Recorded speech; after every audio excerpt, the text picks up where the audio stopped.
पाकिस्तान में जो ज़मीनें अवेलेबल हैं उसमें जो नहरी ज़मीन है अमूमन वो, और उससे जो सैराब हो रही है वो कोई 27% के करीब है।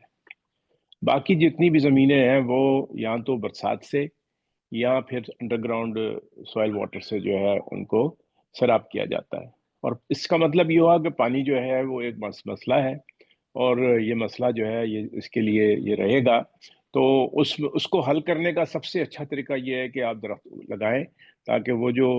आपने एक मौसमियाती तौर पे वो माहौल मुहैया करना है जिससे बादल जो है वो आ सकें और आपके यहाँ पर बरस सकें। तो जिन मुल्कों में भी दरख्त लगाए गए हैं वहां पर उनके यहाँ औसतन बारिश जो है उसका उसमें इजाफा हो जाता है। लकीली पाकिस्तान का जो नॉर्दर्न एरिया है वो हिस्टोरिकली वहाँ पर दरख्त जो है वो लोगों ने लगाए हैं, और उनके यहाँ एग्रीकल्चर का पैटर्न भी जो है वो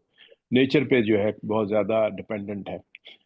जैसे जैसे आप प्लेन्स की तरफ आते हैं, खुसूसन पंजाब में और सिंध में, तो यहाँ आपको जो है एक ऐसा नहरी निज़ाम जो दुनिया के अंदर एक आप कह सकते हैं कि मौजज़ा ही है। इतना बड़ा नहरी निज़ाम जो है वो मौजूद है और उससे हम कोने कोने तक पहुँचते हैं। लेकिन उसके बावजूद भी हमारे यहाँ जो है 5 डेजर्ट्स हैं, और थर है, थल है, चोलिस्तान है। फिर उसके बाद आपके पास जो है वो डेरा गाजी खान की तरफ भी एक डेजर्ट है। फिर आपके पास तो जो है वो नॉर्दर्न यानी जो गिलगित बल्तिस्तान है वहां पर भी जो है एक डेजर्ट मौजूद है। तो ऐसा डाइवर्सिफाइड मुल्क अल्लाह पाक ने हमें दिया है। और ये करीबन कोई अबाउट 10 मिलियन एकर्स, 1 करोड़ एकड़ जमीन ऐसी है जो कि मुल्क में ऐसी आबाद की जा सकती है जिसमें बलूचिस्तान है, और उसमें आपके पंजाब और सिंध के जो खसूसन डेजर्ट्स हैं उनको भी। तो ये इनिशिएटिव जो है ये फूड सिक्योरिटी के नुक्ते से SIFC में लिया गया था। और इस इनिशिएटिव का जो असल मकसद था वो ये था कि जो मोस्ट मॉडर्न टेक्नोलॉजीज हैं उनको अगर मुल्क में लाना है तो वो आप इंडिविजुअल फार्मर हमारा जो है वो सिर्फ एवरेज 5 से 8 एकड़ के ऊपर आ गई है, जो किसी ज़माने में 12 एकड़ होती थी। तो उसके पास कैपेसिटी नहीं है कि वो इन्वेस्ट कर सके। तो आप कॉरपोरेट सेक्टर को इन्वॉल्व करें, जो सारी दुनिया में किया जाता है, और आप देखेंगे फूड सप्लाई चेन में जो बड़े बड़े दुनिया के नाम हैं वो मौजूद हैं। और इस वक्त तो दुनिया का सबसे बड़ा फार्म ओनर जो है वो बिल गेट्स बन गया है, जो कि अमेरिका की सबसे बड़ी ज़रूरी ज़मीन का मालिक है। और भी दुनिया भर में उसने अर्जेंटाइन में और कई इलाकों में तो इससे जाहिर होता है कि फार्मिंग जो है और फूड सिक्योरिटी जो है वो अब एक एक ऐसा मसला है जो इसके लिए कि इन्वेस्टर्स जो हैं वो राजी हैं। तो पाकिस्तान के लिए भी मसलन आपके पास जो ऑयल सीड्स हैं उसके पैदावार की बहुत सख्त ज़रूरत है। इसलिए कि आप अपने खाने पीने का तेल जो है वो बड़ी यानी अमाउंट जो है सेकंड बिगेस्ट आपकी जो इंपोर्ट है वो ये खाने पीने का तेल है। और आपके पास इतनी ज़मीन होने के बावजूद आप उसकी पैदावार नहीं ले सकते। तो ये जितने भी वो आपके यहाँ पर तेल की मिलें हैं उनको इंसेंटिवाइज करके उनको इस नई टेक्नोलॉजी को मुतारफ़ करने के लिए जो है उनके साथ उनका इंटरेस्ट डेवलप करने के लिए, और मैं जो खुशी है बताते हुए कि अब इस वक्त जो है कनोला की और सूरजमुखी की जो पैदावार है उसके सिलसिले में कई एक ऐसी जो कॉरपोरेशंस हैं, ऑयल ऑयल कंपनीज हैं, उन्होंने कोशिशें शुरू कर दी हैं कि वो कॉरपोरेट फार्मिंग में के जरिए सॉरी सॉरी, मैं इंटरजेक्ट अगर करूं, तो कुछ बताएंगे, क्वांटिफाई करेंगे कि हम क्या एक्सपेक्ट करें, कि क्या टाइमलाइन है इस इनिशिएटिव की, SIFC के अम्ब्रेला के नीचे, कि कॉम जो है वो मतलब 1 साल बाद क्या एक्सपोर्ट्स बढ़ेंगी, हमारी इंपोर्ट सब्स्टिट्यूशन कितने बिलियन डॉलर की होगी, और हम लोकल हमारी सप्लाई कौन कौन सी पैदावार है उसकी को बेहतर होगी जिससे प्राइसेस कम होंगी, मतलब क्या एक्सपेक्ट करें हम? देखिए तकरीबन कोई 1 करोड़ 1,99,000 एकड़ जमीन जो है वो उसकी एलोकेशन हो गई है, जो कि लोगों को मिल गई है, और उन्होंने वहां पर काम करना शुरू कर दिया है। और 1 लाख एकड़ जमीन जो है वो उसको हमवार कर लिया गया और काश्त के काबिल कर लिया गया। अंडरग्राउंड वाटर जो है वो फिल वक्त इस वक्त मुहैया किया जा रहा है। جس سے کہ لوگوں نے پچھلے سال سے یعنی سپٹمبر میں پہلی دفعہ انہوں نے فارمنگ شروع کی تھی، اور اب وہ فارمنگ کا جو دائرہ ہے وہ اس میں پہنچ گیا ہے۔ اور ہمارا یہ ایک ایکسپیکٹیشن ہے کہ جیسے ہمارے پاس پانی کی دستیابی جو ہے وہ ممکن ہو سکے گی مزید،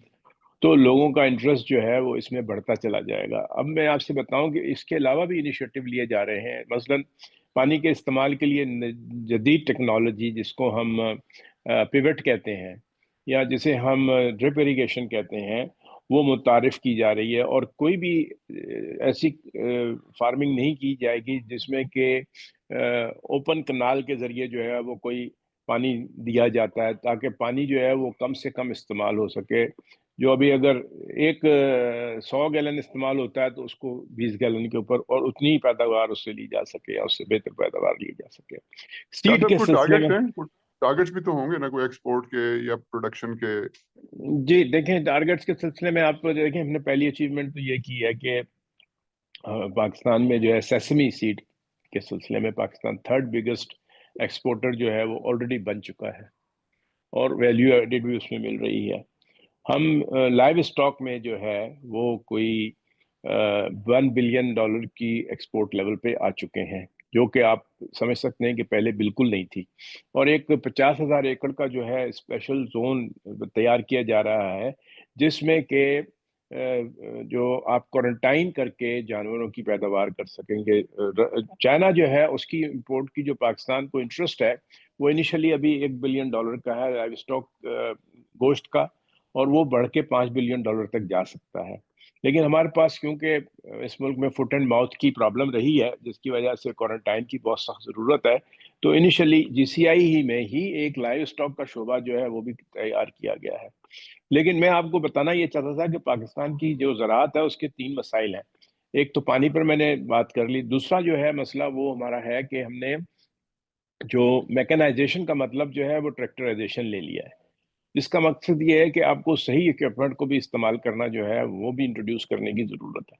اور تیسرا جو بہت اہم مسئلہ ہے وہ ہمارا سیڈز کا ہے۔ پاکستان میں 3,800 سیڈز کمپنیز ہیں، اور امریکہ اتنا بڑا ملک ہے اور اس کے اندر صرف 800 سیڈ کمپنیز ہیں، اور پاکستان میں یہ سیڈ کمپنیز جو 3,800 ہیں، ان میں 50 بھی ایسی نہیں ہیں جو یہاں لوکل سیڈ جو ہے وہ پروڈیوس کرتی ہیں۔ ایک نئی سیڈ پالیسی جو ہے اس کے تحت اب انکریج کیا جا رہا ہے کہ سیڈ جو ہے اس کی کوالٹی کو امپروو کیا جا سکے۔ جتنا اچھا سیڈ آپ کے پاس ہوگا اتنی ہی آپ کے پاس پیداوار کے اندر جو ہے بڑھوتری آئے گی۔ عموماً جب لوگ کہتے ہیں نا کہ پاکستان میں جو ہے وہ پروڈکشن نہیں بڑھ رہی پر ایکڑ، تو اس کے اندر کہنے کا مطلب یہ ہوتا ہے کہ ہمارے یہاں ٹیکنالوجی جو ہے وہ استعمال نہیں، اور خاص طور پہ سیڈ میں اس کی ٹیکنالوجی کا جو ہے وہ پراپر استعمال نہیں ہوگا۔ تو یہ ایک ڈائریکشن نہیں ہے کہ صرف آپ نے زمین مہیا کرنی ہے، بلکہ اس میں آپ کو پورا ایک پیکج ہے جو کہ ساتھ ساتھ جو ہے اس ایگریکلچر کو ریولوشنائز کرنے کے لیے ضروری ہے۔ اور آخری بات میں آپ کو بتانا چاہتا ہوں، اس میں ایڈ کرنا چاہتا ہوں فائنینسنگ کے سلسلے میں، تو آپ کو بتا رہا ہوں کہ اب ایسے پروجیکٹس آنے شروع ہو گئے ہیں، پروپوزل آنی شروع ہو گئی ہیں، جس میں کوئی کہتا ہے جی مجھے 5,000 ایکڑ کے اوپر جو ہے ایک، یا 10,000 ایکڑ کے اوپر جو ہے ایک مینگو فارم لگانا ہے، جو کہ مینگو کا 1 ایکڑ میں 480 پودے لگیں گے، یعنی وہ جس کو الٹرا ہائی ڈینسٹی فارمنگ کہتے ہیں، اور وہ صرف ٹیکنالوجی سے ممکن ہے۔ لیکن اس کی پروڈکٹیوٹی جو ہے وہ آپ کی جو موجودہ پروڈکٹیوٹی ہوگی اس سے 4 گنا زیادہ بھی ہو جائے گی۔ تو اور وہ اس میں لوگ انویسٹمنٹ کرنے کو تیار ہیں، اور ان کی انویسٹرز کی جو کوالٹی ہے وہ اس نوعیت کی ہے کہ جو یعنی دنیا بھر کی جو بڑی بڑی کارپوریشنز ہیں ان سے ان کا تعلق ہے، اور وہ یہاں پاکستان میں کیونکہ زمین مہیا کی جا رہی ہے لہٰذا وہ آنے کو تیار ہے۔ بہت شکریہ، بہت زبردست